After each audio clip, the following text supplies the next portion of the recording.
Okay, so this is the. Good afternoon, all of you. Thanks for coming here.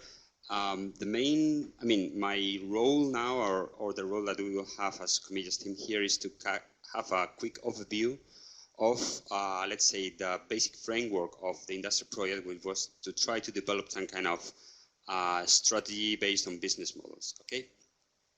So what we will address right now is that first it will be me that I will, let's say, have a quick summary of what we have been doing at the beginning of the project, trying to coordinate which are the major business models that we could achieve when integrating renewables and flexible demand. And after me, it will be my colleague Tomás Gómez, that he will present which are the policy recommendations that we could have in order to go one step ahead. So, as Fernando indicated at the beginning of the workshop, the idea of this project was somehow to bring the flexibility that we could get from industrial consumers, the electric flexibility, and try to use it, on the one hand, to get some benefits into its own operation, and second, to try to improve the integration of existing renewables, or even try to improve the hosting of new renewables in the system. So for that, the approach that we did is first to try to understand which are the instruments that we may have in order to go one step ahead. First thing, of course, is the flexibility that we can provide for the electricity consumers, together with the incorporation of renewables. These renewables could be both on-site. It means that it was the industrial owner that could incorporate these renewables in the system, or even another promoter, but anyway, they will be in the same facilities that the industry, or it could be some kind of arrangements with third parties or with other renewables far away from the industry. In order to go into this connection, what we believe is that there is different, let's say, tools or strategies that could provide some kind of benefits. The first one is the easier one. It's about try to save in the energy cost we pay into the bill. On top of that, there are other services that could be provided by the flexible integration, which is based on system services, for instance, to provide some capacity arrangement, or even provide some services into the distribution. Okay, so the idea is that if we try to mix together the instruments we have with the savings, we find out that there is like a list of different possible business models. From all of these tables, we realized that from business strategy, 5 were sensible in such a way. So the first one, which is the blue one here and the blue color here, is the one deal with what we call electric bill reduction. And this is something that is in place in most countries, of course, which is basically how to save from the energy bill. On the one hand, we can save from reducing the energy cost. It means that if I'm based on a time of use tariff design, then I can save in the peak, or I can move in the peak consumption into the other hours of the day. On top of that, I could also get some benefits through the regulated cost that I can pay associated with maybe levies, maybe taxes, or even connection or use network tariffs. Okay, so this is, let's say, the first option that we envisage, which is basically electricity bill reduction. There's a second, one step ahead, which is, okay, I'm as just a flexible load, I can provide some additional services into the system. For instance, I could provide some capacity, I could provide some frequency control, frequency response, or even that what is happening in most countries based on interoperability contracts with the transmission system operator. So this is what we call the second section, which is the system service provider. Okay, so this is just if we think about an industrial flexible load. If we connect this flexible load with renewables, there are other business models that may happen. For instance, the first one has to do with the electricity contract with off-site renewable generation. It means that in this case, some of the problems that nowadays are facing renewables is that they are now more and more integrated into the market. So it means that the balancing is quite important for them. They may face some kind of penalties for unbalance for the predictions, And also they want to reduce sometimes the risk for future pricing of electricity. So one way to try to reduce this risk is to connect this flexibility of the load together with renewables. And this is basically made by contracted long-term arrangements. On top of that, again, we can build, instead of just dealing with electricity bill, we can create some kind of balancing. This balancing will cover, again, not only basically the electricity bill reduction by the meter, but also provide some services that reduce the imbalance that the whole renewable plus load got deal in the system. So this will be the fourth business model.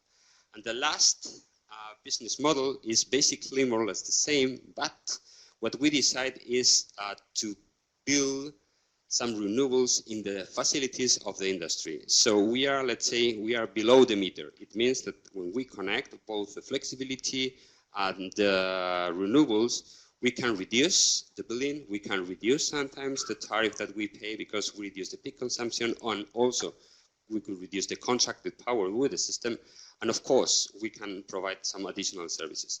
However, this is, as we will see in the future slide of Tomás, these nowadays represent some specific barriers.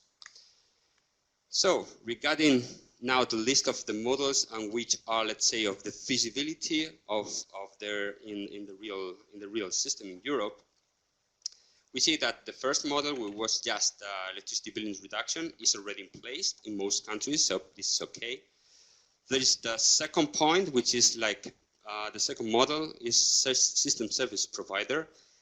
This is a model that, you know, because of some regulatory barriers, could not be really in place in most countries, sometimes because load indeed cannot participate into providing services. So this is, let's say, some of the problems that we visit. Next, model 3, which is basically to create contracts with renewable energy sources. This is feasible. However, the problem that we see is that as most renewables nowadays are getting some subsidies for the integration to the system or for some kind of targets that each of the different countries has, there is some kind of prevalence for the renewables getting these kind of feed-in tariffs or subsidies rather than connected. But this, let's say, is a meter model. So it means that in future, as more renewable will integrate directly into the market, this model will be more and more attractive. Providing balancing services together with off-site renewables, this is possible in some places, but in other places this is not possible, neither attractive, because of the pricing schemes that for balancing services exist nowadays. We will talk about this a bit later. And finally, this is model 5, which is basically the reduction on on-site renewables, and this is, let's say, nowadays on the table of regulators in Europe, and this is about how can we deal with self-consumption, about net metering, and all these issues that currently are still unsolved. So, just to finish this first part, I mean, we found out that although, let's say, on a European way, there is a common approach for the integration of renewables and for using more and more the potential of flexibility in the system, still there is not so coherent situations in all countries, okay? So this brings some kind of regulatory barriers that, although here there are like in one single slide, if you can take a look to the document, which is the Deliverable 2.4, that is already uploaded in the web, and there is a complete, very detailed list of the different problems that arise in the different countries in the project. But anyway, just to go just more in deep in some of them, for instance, in the Model 2, which is the system services provided, one thing that I already mentioned is that not in all countries it is possible, if you are a demand, to participate into system services. For instance, this happens in Spain, this happens in Italy. So you can aggregate, but you must be a generator to do so, okay? So there is it's still a lot of way ahead here. On the second, for instance, another option could be to provide balancing services like a contracting with variable renewable sources. This is happening in some countries. However, it is quite limited to very specific situations where it makes a business case because of the pricing. Because in some places there is like one kind of single balancing responsible party. So there are like one single price. So sometimes you need two differentiated prices in order to really cover the cost, so on and so forth. So I will not go into much detail because Tomás in the policy recommendations will strictly go into the main points. Okay, thank you. So Tomás.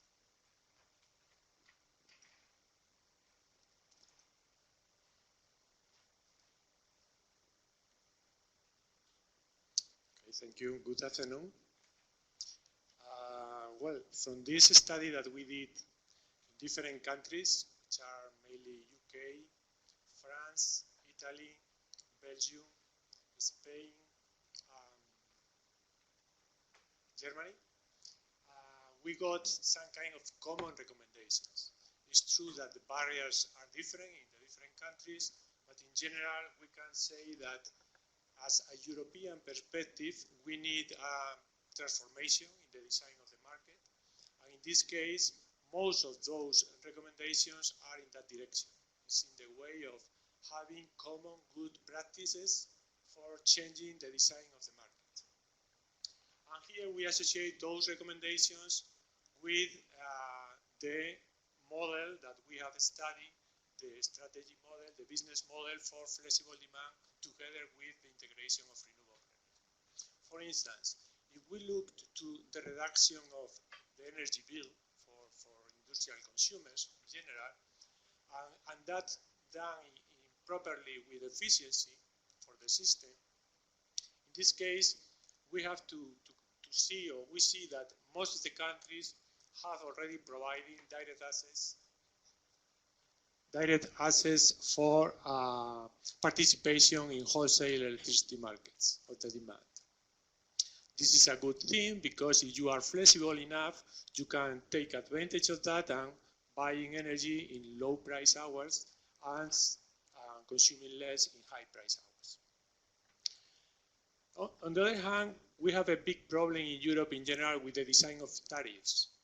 Tariffs are set by regulators in order to recover regulated costs, which are mainly network costs and also what we call policy costs. The costs derived by subsidies to renewable, the cost of, for instance, in Spain, we have the subsidies for the islands, Canary and Balearic Islands. All those costs are really important costs that already are integrated in the electricity tariff. Therefore, in terms of network costs, what we have to design is network charges that reflect cost causality of the network users, of the utilization of the network. And in this case, we need to avoid or to forget about volumetric charges. Volumetric charges don't signal the efficiency of the utilization of the network, and charge in times where the network is stressed, usually the consumption or the injection, in the case of generation, in the network. And this is what we call the capacity network charge, which is going to be euros per kilowatt, and it's going to be time dependent. That charge is going to be higher when the network is stressed, when the peak utilization of the network is high, and it's going to be low or even zero in hours where you don't have mainly stress in the network.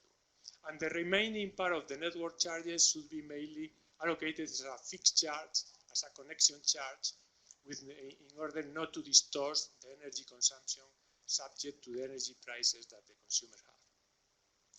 Regarding what we call policy costs or regulated costs, which in Germany or in Italy or in Spain is almost 30% or 40% of the bill, in this case it's important as much as possible to separate those charges from the bill, from the electricity bill, and in some cases allocated that directly to the budget, to the national budget as different taxes, and not to try to avoid a distortion with the energy prices or with the network regulated charges.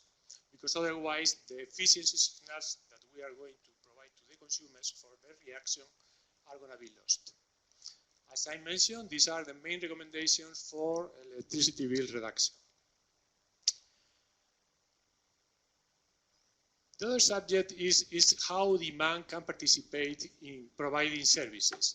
In this case, mainly are related to system operator services for what we call capacity reserve or balancing energy, which are in general we call balancing markets.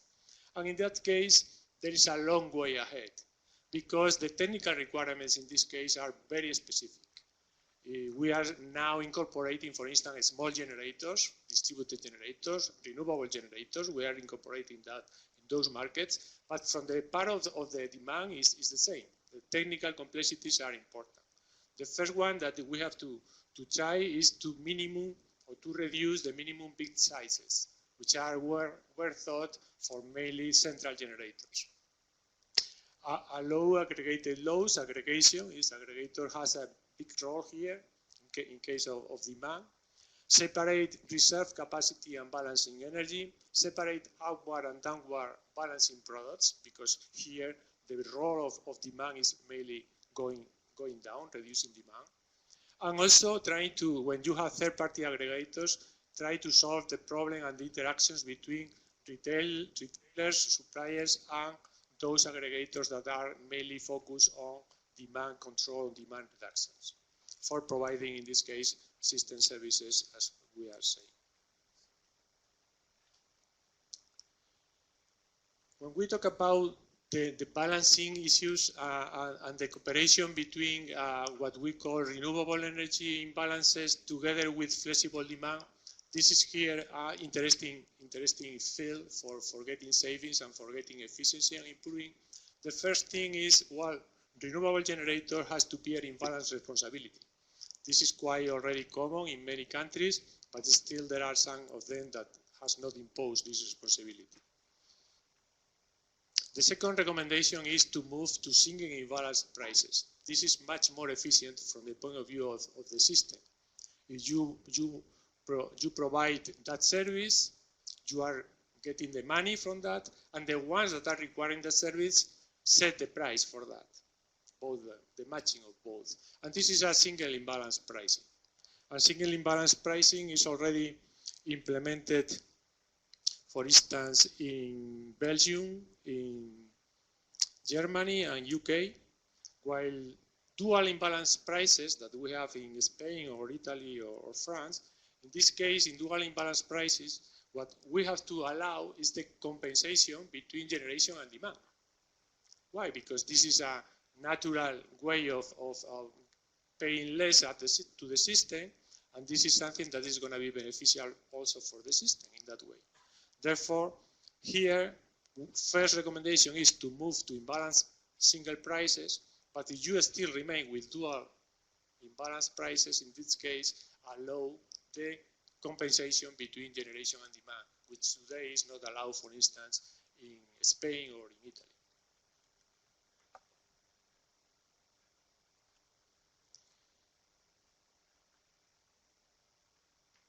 There are other services that are maybe not so common in countries, but for instance, capacity remuneration mechanisms, which are already implemented in Spain, in Italy.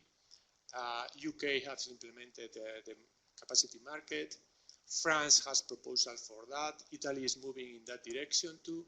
And in that case, all the papers that have been already issued by the Commission is recommending actively that demand should participate in those markets. Why? Because in the long term, this is for adequacy in the long term.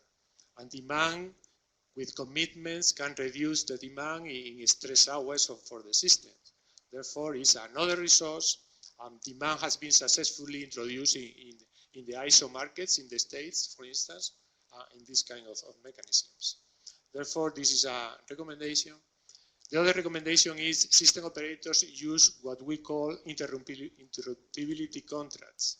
Those contracts, in general, were thought in order to assist the system in case of emergency situations. If you have, for instance, you are close to a voltage collapse that happened in Spain, for instance, there were those contracts. We have 3,500 megawatts. under those contracts. But in other way, we have seen that those contracts, the set of the price for those contracts has not been very competitive. And in that way, some people say, well, this is a way of subsidizing the industry. But what we recommend here is if you have those contracts, those services, try to integrate that with the rest of the ancillary services and their competitive mechanisms. And in this case, there are auctions for providing those services in competition with the different loads that are able to do that. And that should be more transparent and should be more, in that way, competitive. And there is a pending issue here with the potential services that can be offered to distribution system operators. You know, under the concept of smart grids, more active network management, all distributed resources, could be generators, could be loads, could provide those local services, injecting more power or reducing power, for instance, and in that case can support the congestion problems or the voltage problems in the distribution network. For that, we need a framework that still doesn't exist, which is the distribution system operator has to act as real system operators and try to get those services from those distributed resources in competitive way using local services provision.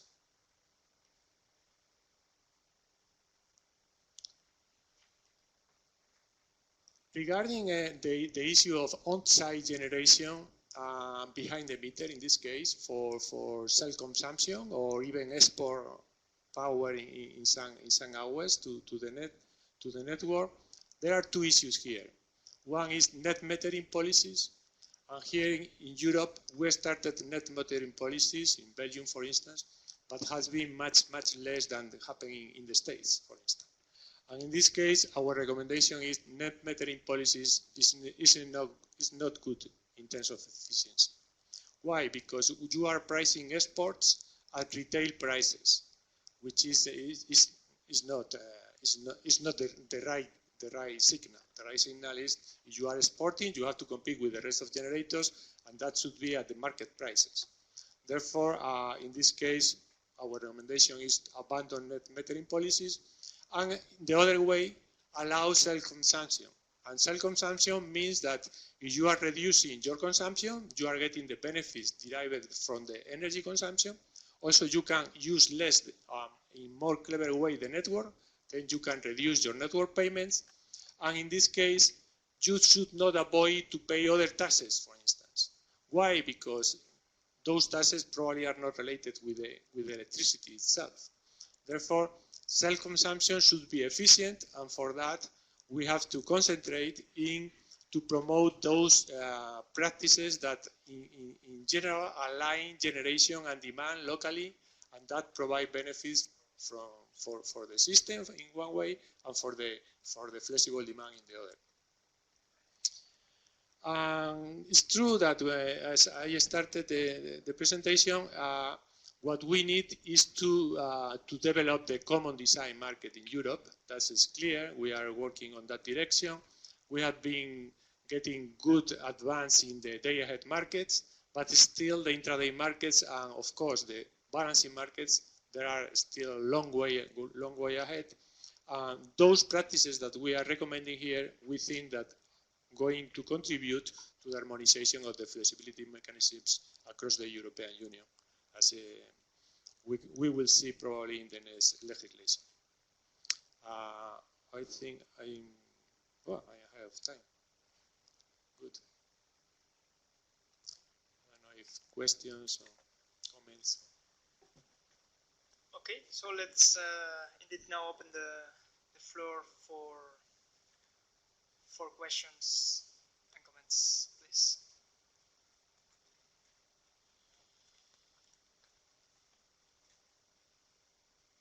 So it's please. Hello, my name is Michael Papapetrou from WAP. So I think I would like to start by summarizing a little bit about the IndustRE project. So I'm the coordinator of the IndustRE project, just to help the discussion and set a little bit the scene. So in these presentations, we have seen from the colleagues from Comillas what we outlined. So we put into words the different possible business models. and the policy recommendations. We have more to see after the coffee break, which goes more into the way of the tools of how to implement these business models in practice.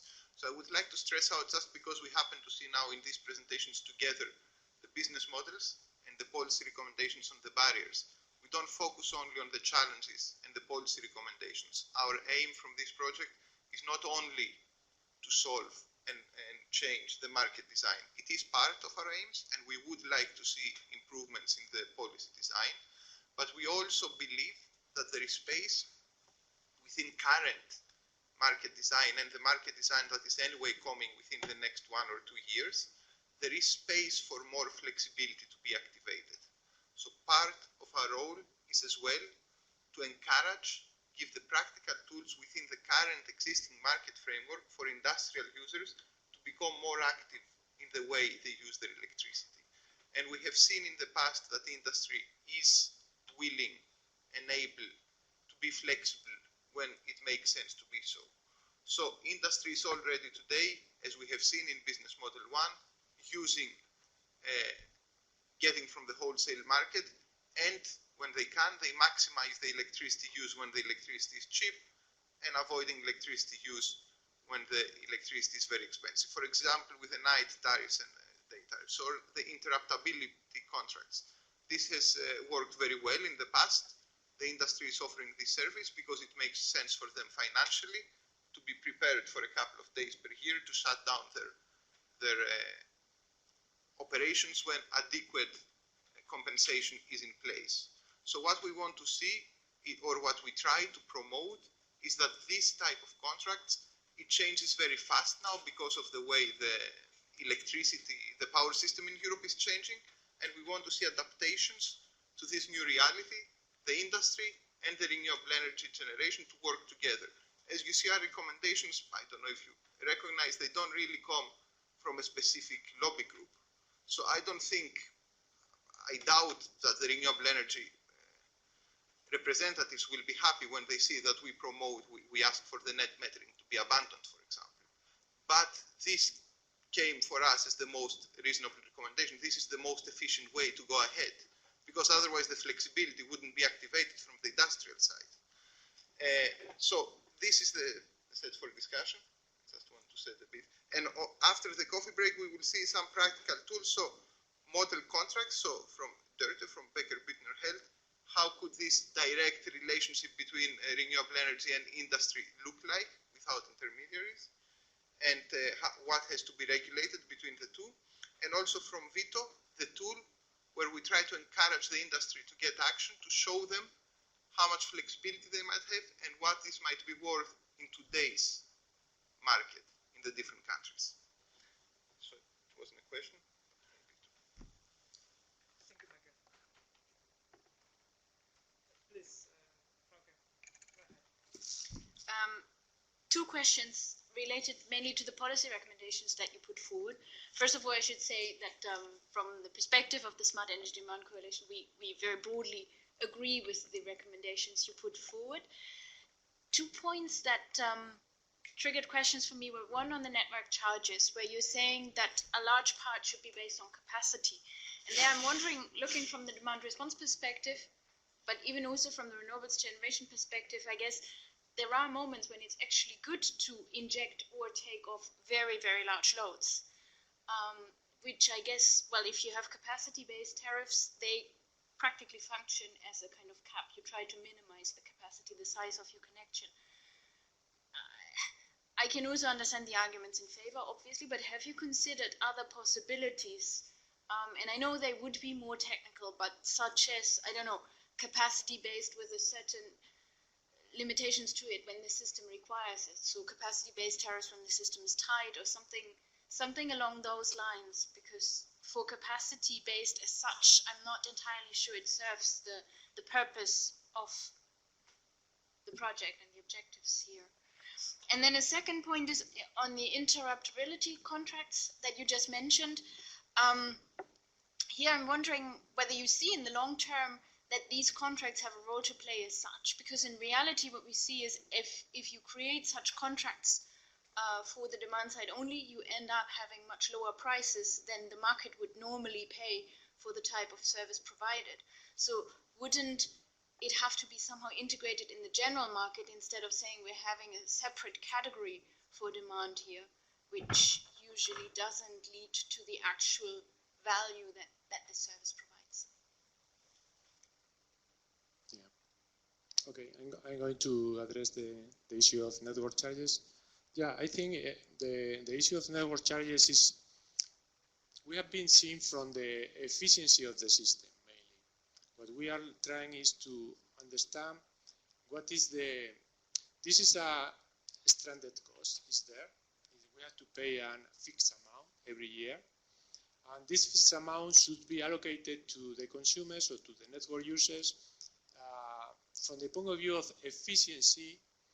And efficiency here is related with the incremental cost that you have to spend in networks in the next years.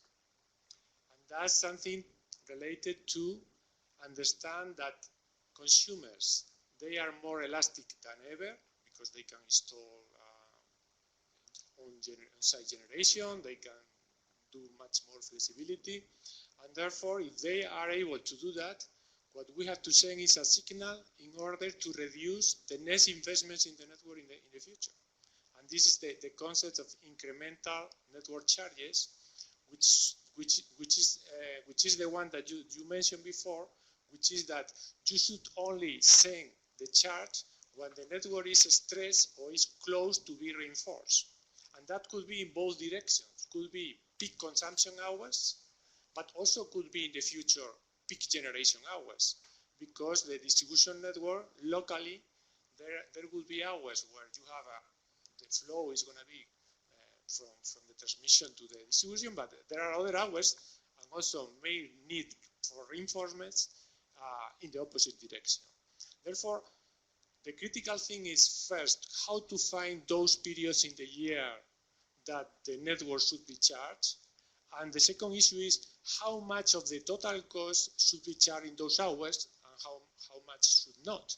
Because 100% of the network charged in that direction probably is not also efficient. Therefore, those two issues are the theoretical ones, which is complicated issues. But anyway, the direction is going in that. We have been seeing, for instance, doing always simulations of networks, trying to understand which are the reinforcements that you will need and how much you are going to avoid, taking into account the elasticity of the consumers. And the response is a complicated issue. Depending on how much stress those signals, you will have a lot of response or not. For instance, what happens is if you have volumetric charges, you install PV in the system, you get a lot of reductions of network charges, but that maybe doesn't have anything to do with the situation in the network, because maybe the peak is in the nights. Therefore, that's crazy thing. Therefore, both recommendations, avoid volumetric flat charges and try to understand how the requirements in the network are depending on how the consumers respond. If I may, very, very short reaction. I entirely agree with what you said there. I just wanted to make the point that I think it's risky to make the statement we generally need to move towards more capacity-based tariffs, because the background is a smarter one, but in the political discussion I think it's not always understood this way, so I think it's very important to qualify that. Michael van Bossert for EVX Europe. If I can react to the comments made on the grid tariffs and capacity. I agree with you that you should be careful to make this political statement. At the same time, for example, in Belgium, we have experienced that grid tariffs based on capacity are corrected in case a TSO or any system operator needs it for ancillary services. So you get correction of parameters, which helps in a way. So if you have just your normal operation of your business, which can include flexibility and demand-side response, it's your free choice. If you act for the sake of the system, then there's a correction of parameters, so you don't get any implication of that on or impact on your tariff. So that combines both aspects, what you're saying, in a way. So it solves the problem.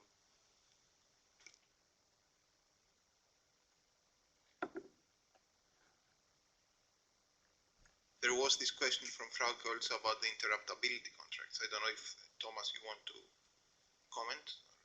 Yeah.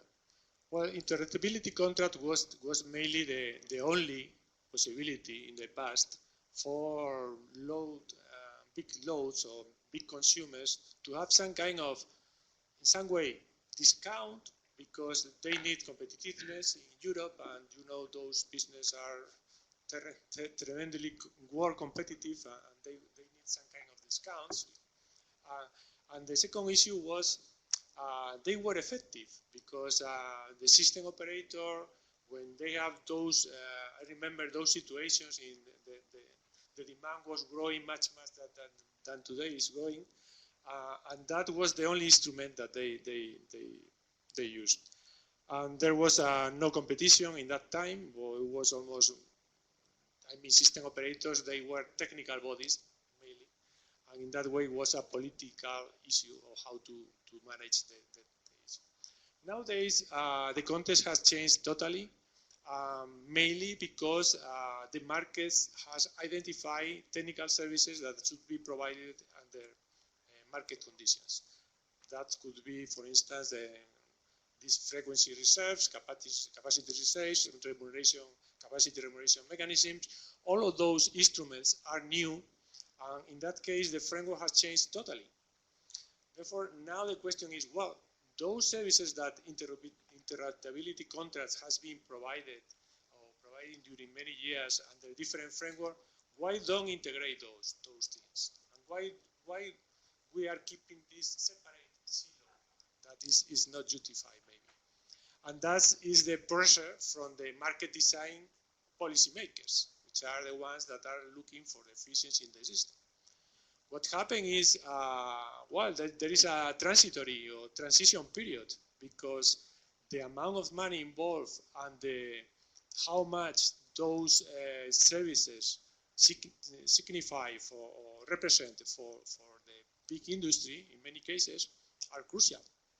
Therefore, the transition period is not obvious because it may be the value of those services put in the real context where in many countries we have overcapacity, that we don't have tremendous emergency situations, maybe the real value is going to be close to zero. And that is going to make a big problem, right? Therefore, it's a sensitive issue, I would say. But yeah, it's in theory or in good policy, what we should is integrate those technical services with the others and try to provide, why not, in symmetry, because you know symmetry between generation and demand. But that is a challenge, I would say. I don't know how the European policy is going to evolve.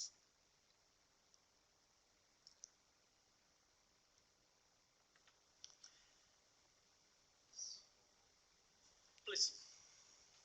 If I can bring one clarification to what you just said. You said that interruptibility is a discount.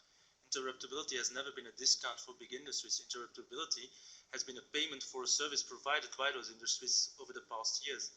It has never been a discount. It's only a kind of service that's given by certain companies that had flexibility to the system and system operators in general. And for that, they got a payment. It's not a discount on the general price. And it has never been.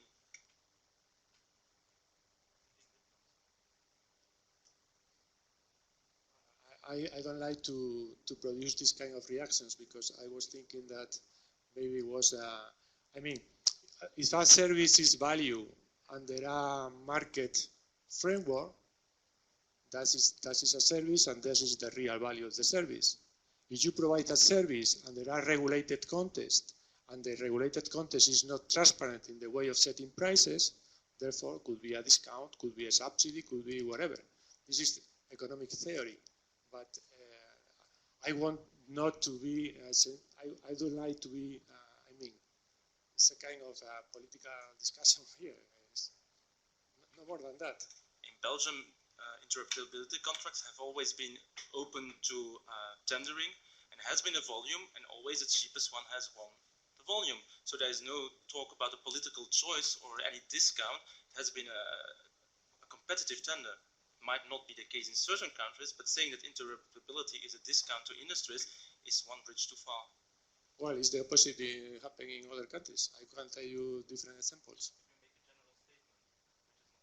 Come on. Okay, perfect.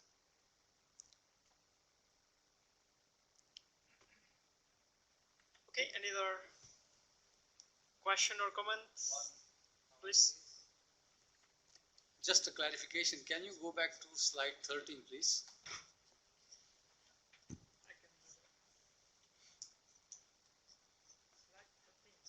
13, 1-3.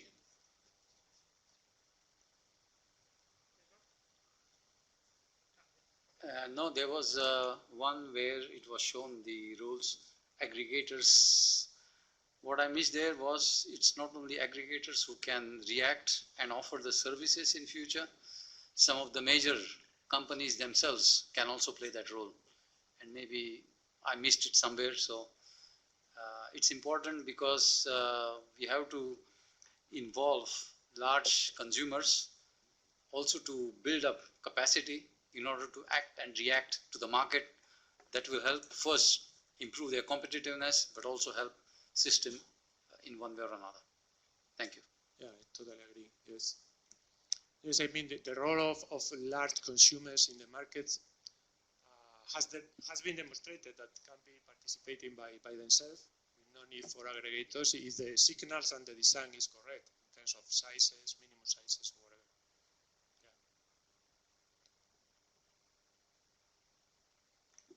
The reason I react is because in the case of smart cities and in case of integrated heating networks and electricity networks, if I see all the events going around, most of them exclude, not intentionally, large industries. And if we can combine them, we can invite them and encourage them, I think we can start building bridges, both in systems, both in market rules, etc., so that they can contribute both in heat networks as well as in the electricity networks. And this is one of the way they can contribute. Thank you.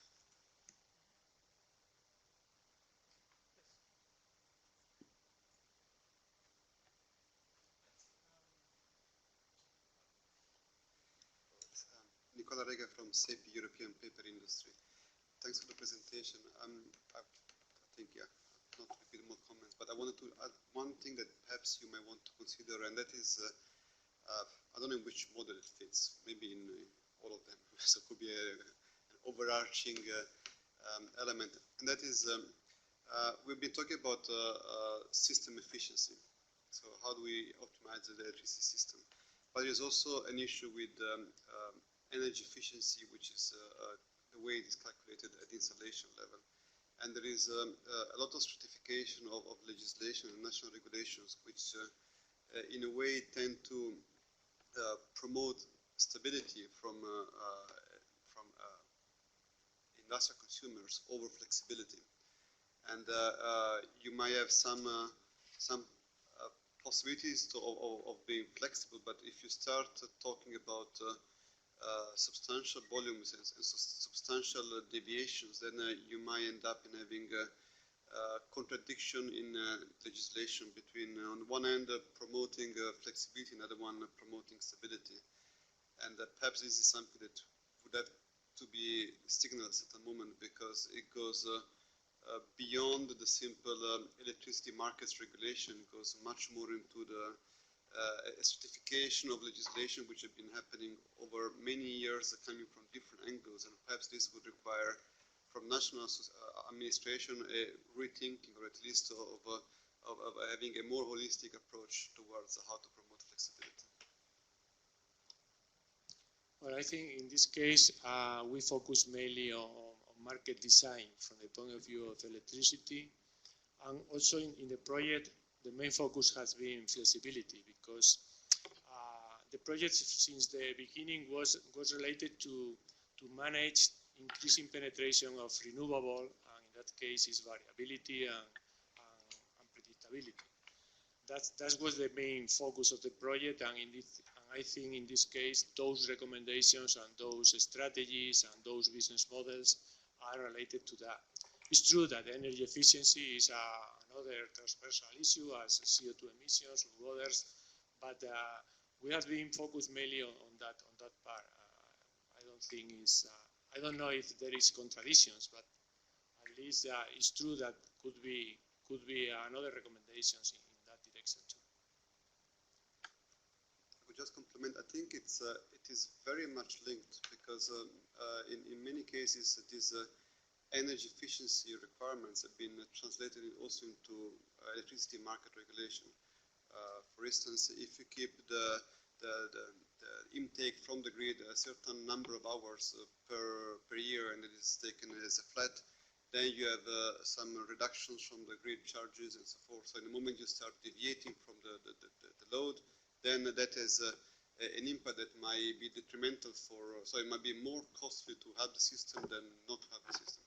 And again, I think it's, one doesn't have to be that specific because it goes very much into national legislation, but at least to signal that there might be some issue that needs to be addressed. Doesn't have to be fully exploring this project, but at least to have it a signal for the ones that are reading so that they can think that it's not that if you follow the policy recommendation, that's it. There might be also some issue that needs to be addressed also within the broader framework of market design / energy efficiency promotion. That's it.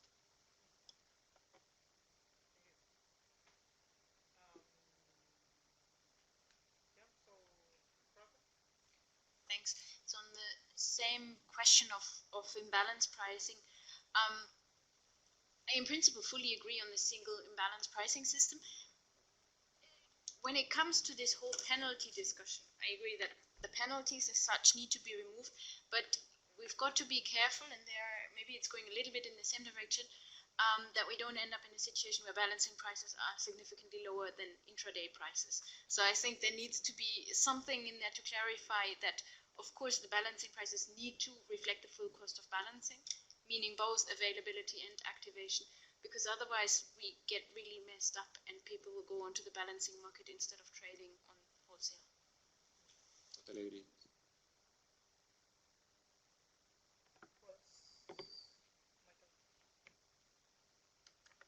Just on the comment of Nicola Rega on the energy efficiency, just to make sure that I get it, because I remember also from the previous workshop we had, and we might need to take it into account for our improved policy recommendations. We will have, actually, these are preliminary policy recommendations, and at the end of the project or towards the end, we will have the improved policy recommendations. So does this have to do with imbalancing prices, or is it about energy efficiency requirements within the industry, the guidelines for the specific industry? I think it's a combination of both, actually. I'll also give you another example, comes from my sector, so I cannot pretend to for anybody. But in the moment when you have, in some countries, some energy efficiency improvements targets, whereby if you comply with certain energy efficiency improvements, then you would have you would be exempted from paying additional costs for obligations to reduce emissions. So it's kind of voluntary agreement type. Then, of course, the moment one starts becoming more flexible, then also the efficiency at the installation level goes down because it's not designed for that purpose. And then you might have some conflict between what to do exactly. Then other times it's really about regulation in the electricity markets, and that was the example I was mentioning before. So it's a combination of both. So if I may again.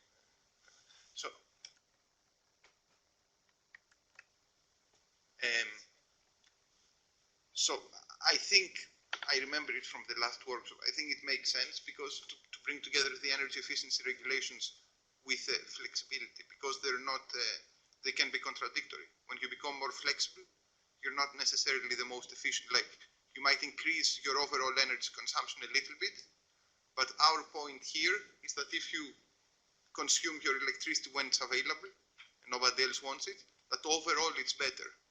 But then it looks worse on the specific installation. It looks that they don't operate at their optimal energy efficiency point. So they don't comply with the energy efficiency regulations. So I think this would be good to highlight it in our policy recommendations, this, to point the finger to this discrepancy. And I don't know how exactly it will become a recommendation, but it's good to keep it in mind. I think what we have to see is that when we are trying to drive in one direction, for example, maximizing flexibility, somehow this maximizing flexibility effort should allow the companies who are participating into it to some extent escape the obligations put by other directives, like ETS directive, like energy efficiency directive, because if not, when we come to the end, it might be costly for the system, but we will fulfill our ETS obligations or energy efficiency obligation, but we will not be providing the flexibility, which means you have to build new gas power plant. So I think the best wording could be avoid double policy burden to the extent possible, and then we have to find out the way how we can avoid it.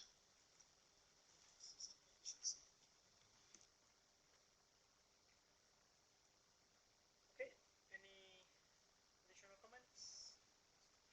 Questions?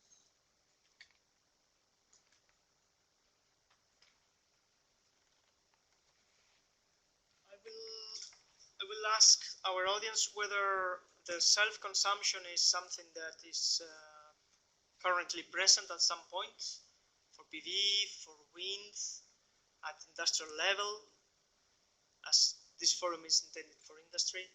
Is it something that anyone is wondering, or something that you feel it's coming and you have some concerns? So please, if you have any comments. Please. Not much to say about it. Surely that it is coming and that it is happening. I think I can confirm from also our membership that also industrial consumers are looking into it. For instance, we have some examples from Italy where it's a reality. Of course, in general, you're pointing at the big question marks there. What's the regulatory certainty? What is the tax regime? What's the network charges regime going to look in the long term? And that is a big question mark that hangs over any such investment.